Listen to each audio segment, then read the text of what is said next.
Hoy mga kuya-kuy, this is Kuya Mike, ang kuya nyo sa Amerika, and this is for the Kuya-Kuy List. So, umpisa na natin ang Pinoy Big Brother series or PBB collab series dito sa The Kuya-Kuy List. Ang pag-uusapan naman natin ngayon is yung mga nominado this week. So, pair by pair, pag-uusapan natin while I am driving going to work.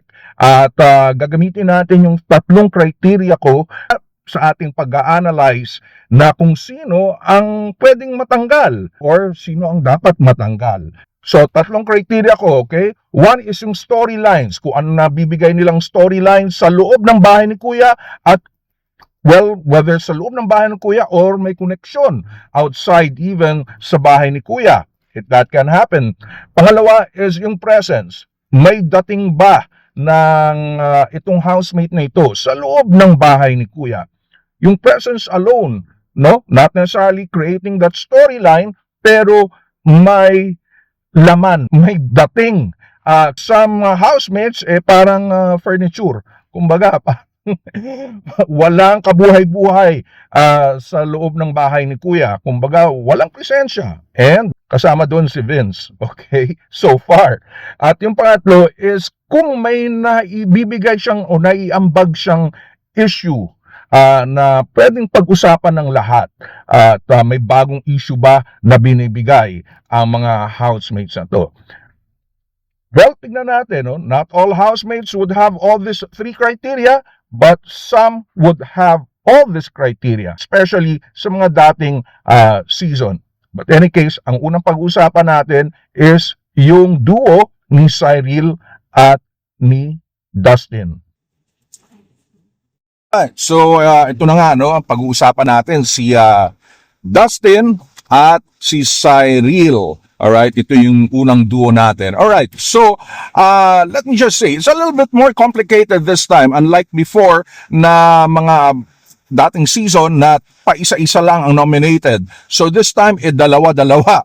So, wala tayong magagawa. Ganun talaga yung pangyayari. It's season na ito. And syempre, yun naman talaga ang dapat gagawin, lalo na, you know, may competition between ABS-CBN and then of course yung GMA. Ayaw naman natin na nag-aaway-away ang mga fandom at yung mga supporters ng bawat business entity na ito, no? Ayaw naman natin na mangyari. So, inisip nila, and it was also wise, na ipagsama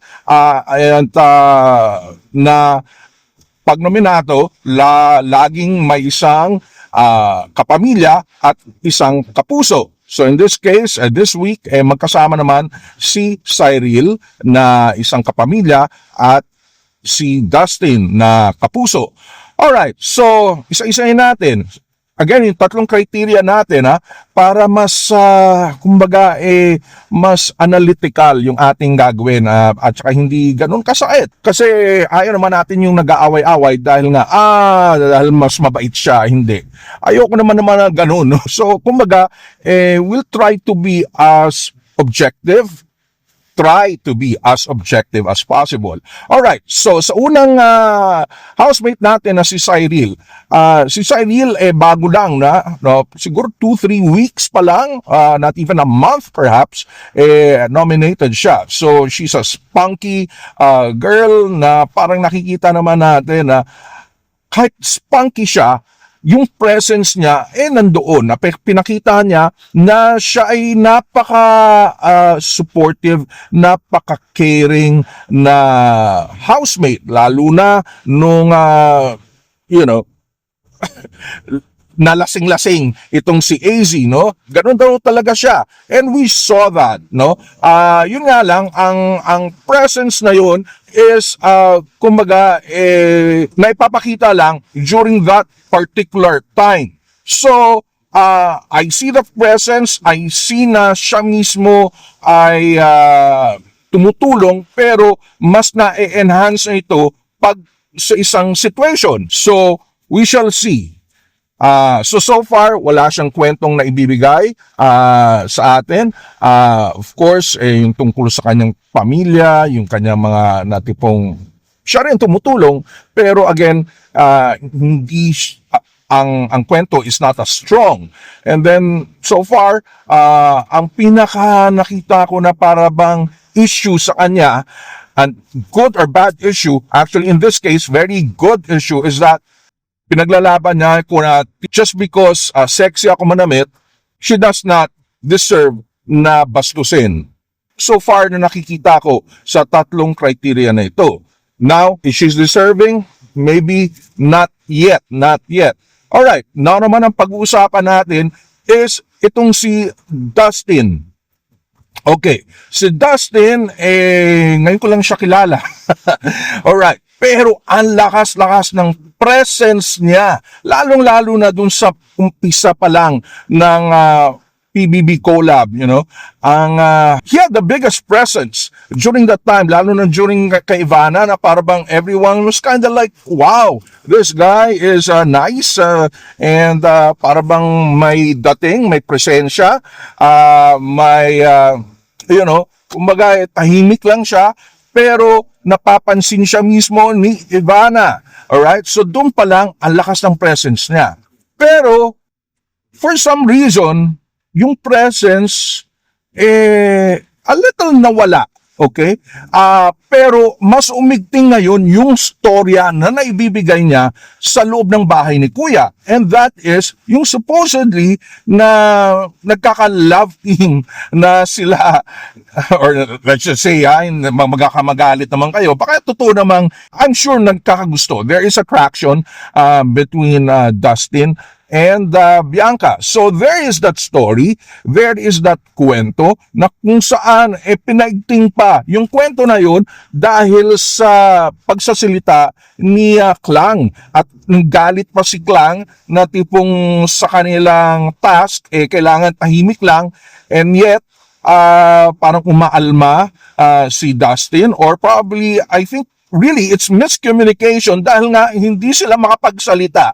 So that is why hindi sila maayos na nakapagsalita between Klang and Dustin. So sabi nga ni Klang, ni Clarice, na sorry kung naapakan ko yung inyong love team. Pero parang again, that presence nawala, and itong ngayon, yung storya ng pagiging ng love story nila, you know, in a way, parang nawawala. Pero ngayon, this week, parang umano na, nagkaroon ng movement ang kwento nila, na kung saan, again, parang feeling ko miscommunication, na para bang kasi inumpisahan din ni Bianca na para bang what will happen, lalo na both are nominated, Bianca and Dustin, kung wala ang isa sa bahay. Parang ang nakuha ni Dustin